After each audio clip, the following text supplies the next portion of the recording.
scores with 30 points as Memphis takes a 3-2 series edge. We are now joined by First Things First co-host Chris Broussard. Chris, good morning, good morning. What is your biggest takeaway from the Grizzlies' comeback last night? Well, my biggest takeaway was that Ja Morant has it. He has it. Look, we knew he had skills. We knew he had athleticism. We knew he was acrobatic and electrifying. But you guys know, with young players, you know, they come in, the young stars. They'll score 28 on a Wednesday night in January in Detroit. They'll average 20-something in the regular season and look good.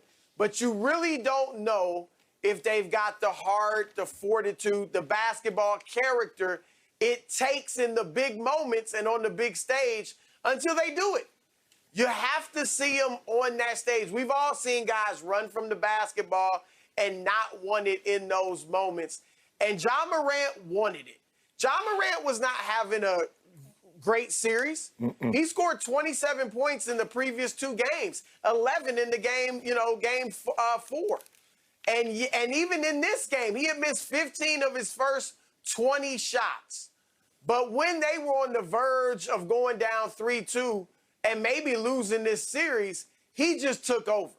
And he wanted it. He scored 18 in the fourth quarter. He scored their last 13 points.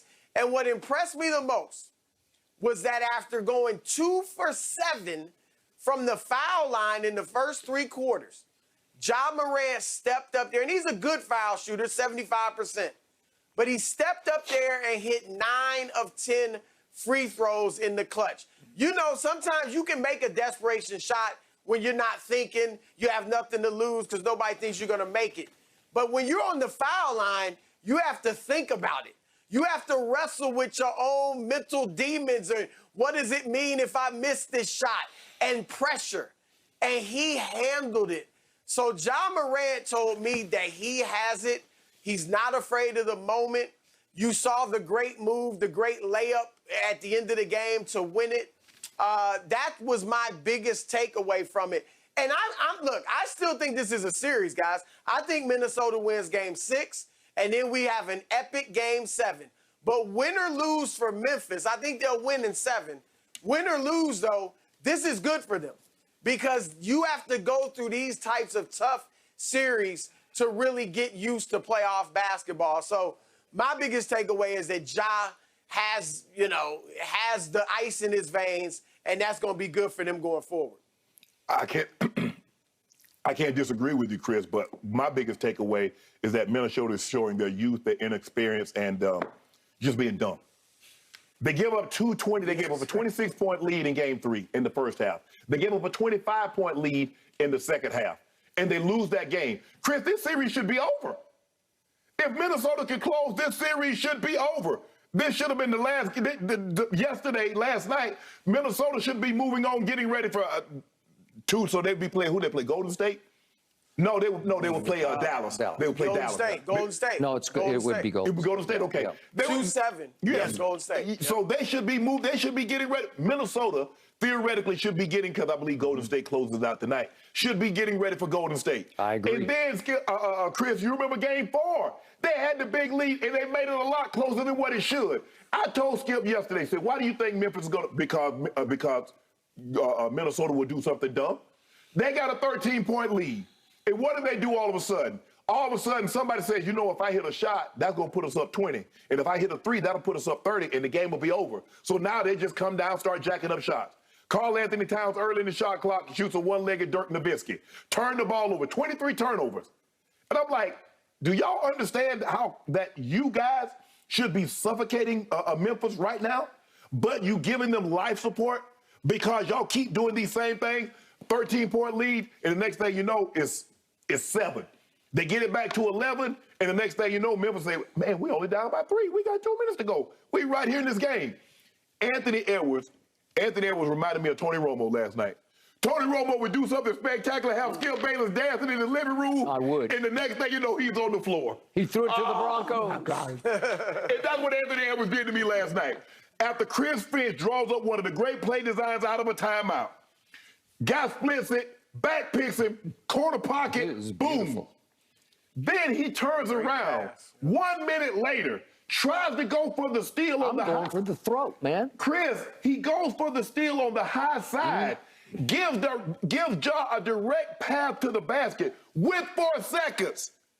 Knowing Ja, if you watch Ja, go watch him. A lot of his highlights is the up and under with the left hand. Yep. That's his play.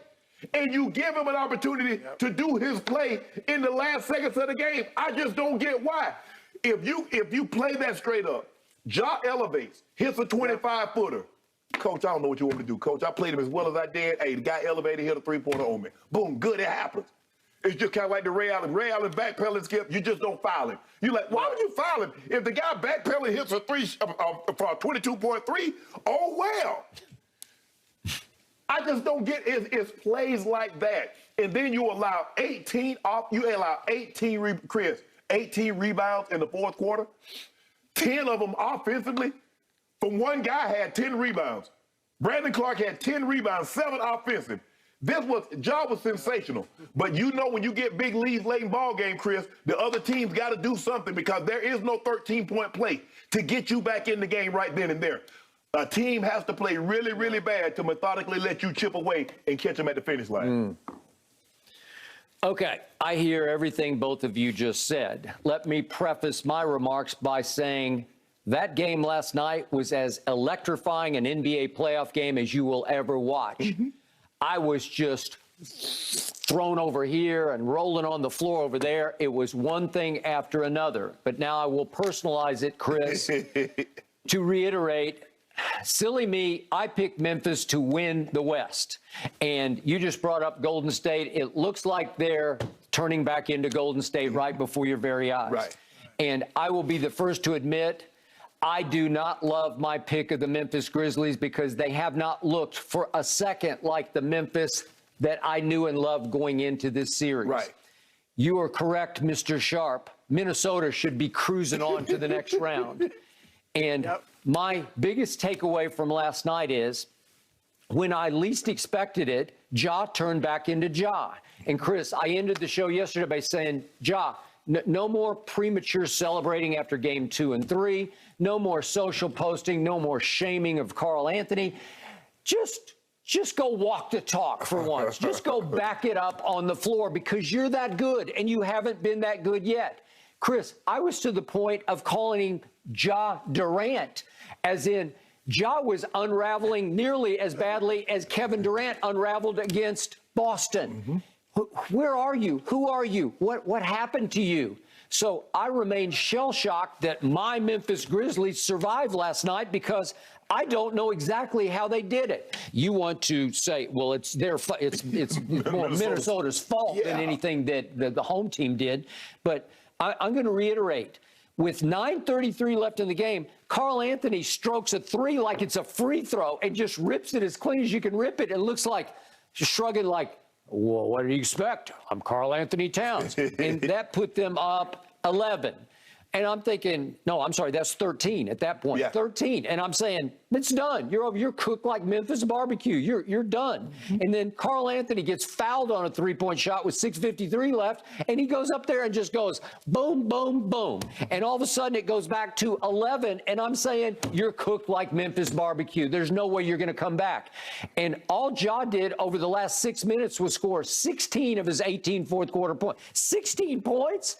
And again, you can discredit Minnesota or you can credit Ja, but he turned into that dude. He's got the it factor, and he is a superstar on the rise. Chris, before you go, we talked about the dunk that got Ja going. You know what got him going? Pat Bell hit that lip and did that right there. And from that point on, Ja took the game over. Yeah. But once Pat Bell talking about, he walking up the court. That's when he scored 13 straight. And then Ja went right down and scored. He did it right back. And he did it again. Okay. And he did it again. He did it, 7, 8 more times because he ended up scoring the last 13 points for the Memphis Grizzlies. See, Pat Bell, leave people alone. Okay. And yet, I cannot let this go without mentioning Brandon Clark because you want to talk about the unsung MVP of the whole playoffs? He has saved their bacon or their barbecue again and again with fourth quarter rebounds and shots. Yeah. He makes shots too because he just took the game over down the stretch of 2 fourth quarters that they barely survived in. And then if we could quickly see what happened last night, my little man, Tyus Jones, I love him, and I consider him a clutch shooter, but with 107 left, he misses a three, and this is the play of the game, maybe the play of the season. Yeah. Tyus from Ja gets, no, it's actually from Bain, gets the open look. You got to make that foul, and look who back tips it. Whew, back taps it right to Ja, and then to your point, Ja doesn't even have to think about that one. It's like, oh, and guess what? That was the only three he made in the game. He hadn't made one yet. He was 0 for 3 from 3 at that point.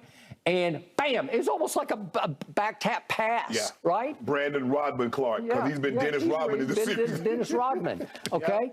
And then Chris brought this up. Let's just see it, because when Ja goes to the free throw line with 8 seconds left, I'm just saying, please, Lord, give him one. Just I'll take one right now.